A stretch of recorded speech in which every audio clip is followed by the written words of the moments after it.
Welcome to the Explainer. Ever tried to quickly check a Dairy Queen gift card balance online right before a blizzard run, only to hit a total digital brick wall? Yeah, you're absolutely not alone. What really should be a seamless, stress-free process has somehow evolved into this daunting, confusing puzzle for thousands of fast food fans. But don't worry, today we're going to untangle this web. We'll transform this frustrating maze into an easy, straightforward process so you can get back to enjoying your favorite treats without the headache. So here's our agenda for today. We're covering the gift card maze, security threats and lockdowns, exactly how to check your balances, the app integration problem, some clever workarounds and solutions, and finally, cashing out leftover balances. Let's get right into it. Section 1, the gift card maze, navigating the ecosystem. Okay, so a Dairy Queen gift card should just be a super convenient digital wallet, right? But if you've been frustrated trying to use one lately, you aren't the only one. There was this one consumer on an online forum who asked what idiot thought removing check gift card balance from the website was a good idea. And honestly, they hit the nail on the head. We're also used to just typing a 16-digit number into a website and instantly seeing our buying power. When that simple public portal vanished, it was pure chaos. As modern consumers, we absolutely expect seamless app integration, easy web lookups, and a smooth checkout. But the reality of using a DQ card right now is kind of the exact opposite. We're talking disabled web portals, being forced to manually type a 16-digit number on a tiny phone screen for every single order, and facing local point-of-sale systems that literally just reject the transaction. So what exactly happened here? Well, that brings us to Section 2, Security Threats and Lockdowns. Why the system changed.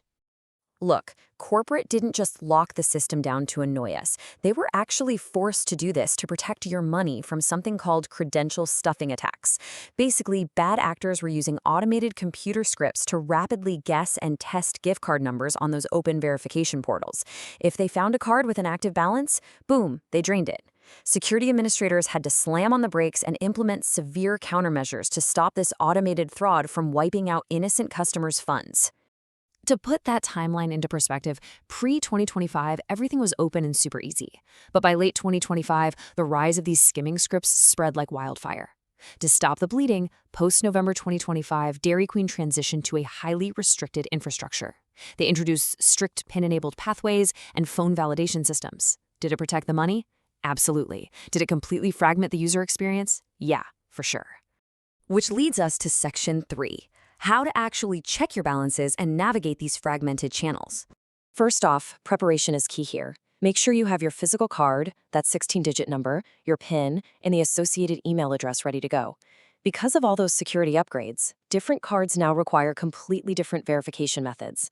If you've got a newer, post-November 2025 physical card with a PIN, you can navigate to the official PIN-enabled web portal at dairyqueenwgiftcard.com. Input your details accurately and see your balance. But for digital e-gift cards, you actually have to contact CashStar Support at cashstarsupport@bhn.com using the exact email address from the purchase. Sounds exhausting, right? And what if you have an older card or a card with no PIN at all? Well, if you take absolutely nothing else away from this explainer, save this number in your phone, 1-800-605-9371. Seriously, this automated phone line is currently your best friend. It is the most universal, foolproof method for checking both physical and digital cards across the board. When the websites air out, or if you don't even have a PIN, just dial this number, punch in your 16 digits, and you'll get your buying power instantly. Moving on to Section 4, the app integration problem, or the mobile checkout bottlenecks. Okay, so you've got your balance and you are ready for some food. But here is the elephant in the room. Unlike pretty much every other competing fast food app on the market today, the official DQ app severely lacks a persistent digital wallet, meaning the app literally cannot save your gift card to your profile for future use. Because you can't save the card, you're forced into this cumbersome 4-step dance every single time you want a burger or a blizzard. Step 1, open checkout. Step 2, manually type in all 16 digits and pray you didn't make a typo. Step 3, enter your PIN. And Step 4, just cross your fingers and hope the local franchise's point-of-sale system is configured to accept it. A lot of these franchises are independently owned and operated, so sometimes the app just flat out refuses to let you use the card at that specific location. Section 5. Workarounds and Solutions. Let's talk about hacking the checkout. Since the official app and websites cause so much friction, we dug into the sources to provide you with the absolute best troubleshooting workarounds. Say you get an error in the app asking for a PIN, but your card doesn't have one? Try typing default PINs like 1234, 000, or the last four digits of your card number. It works surprisingly often. If your card's magnetic strip is totally busted and won't swipe at the register, simply ask the cashier to do a manual in-store balance transfer to a brand new card. Want to bypass the DQ app entirely? You can purchase multi-brand gift cards through third-party digital wallets like OnMe, which seamlessly integrate with Apple Pay and Google Pay for a one-tap checkout. Oh, and here's an incredibly low-tech but brilliant tip.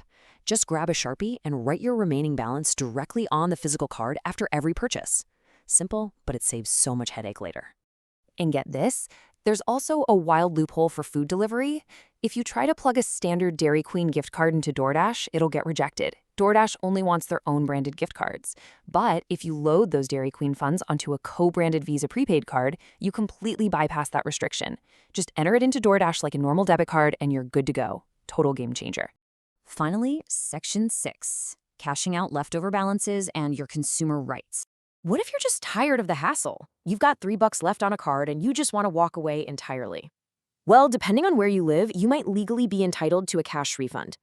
Thanks to specific state laws, 11 U.S. states, plus Puerto Rico, legally force companies to give you cash back for low leftover balances.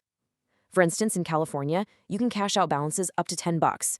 In places like Colorado, Washington, and New Jersey, it's up to $5. If you live in one of these states, you can demand cash right at the register or use a consumer advocacy service like Do Not Pay to automatically facilitate the refund for you. Do keep in mind, though, all of these cash outs, transfers, and purchases exist within strict corporate financial guardrails. To prevent things like money laundering and fraud, Dairy Queen caps individual cards at a $250 maximum value, and they enforce a hard $500 daily spending limit per person. So you can't go wild moving huge sums of money around. As we wrap up this explainer, it leaves us with this final, kind of provocative thought. Will major fast food chains ever be forced to unify their fragmented franchise technologies to actually meet modern consumer demands? The Dairy Queen gift card ecosystem is literally the perfect example of that messy tension between local franchise independence and the seamless digital convenience we all crave. Until corporate developers prioritize a unified, persistent digital wallet, we're going to have to rely on the workarounds we discussed today. I highly encourage you to try these methods out for yourself, especially that 1-800 number and the Sharpie marker trick to take the stress out of your next ice cream run. If you found this explainer helpful, please hit that like button, subscribe for more deep dives, and share it with a friend who might be struggling with a stack of old gift cards collecting dust. Leave a comment below with your own experiences or any questions you still have. And just a quick disclaimer. While we've done our absolute best to decode this maze based on the source data, always refer to Dairy Queen's official customer support for the most current details regarding your specific account. Thanks so much for joining me on the explainer today, and hey, happy snacking!